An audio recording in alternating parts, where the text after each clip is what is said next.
Eastern Providence counties through 11 p.m. Eastern Daylight Time.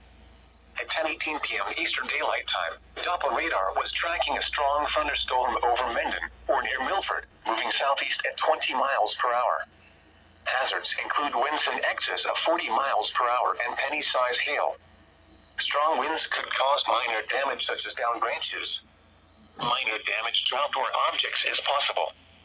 Locations impacted include Providence, Pawtucket, Woonsocket, Cumberland, North Providence, Franklin, Johnson, North Attleboro, Milford, Attleboro, Mansfield, Smithfield, Lincoln, Central Falls, Foxborough, Bellingham, Byrtleville, Northbridge, Hopkinton, and Usbridge.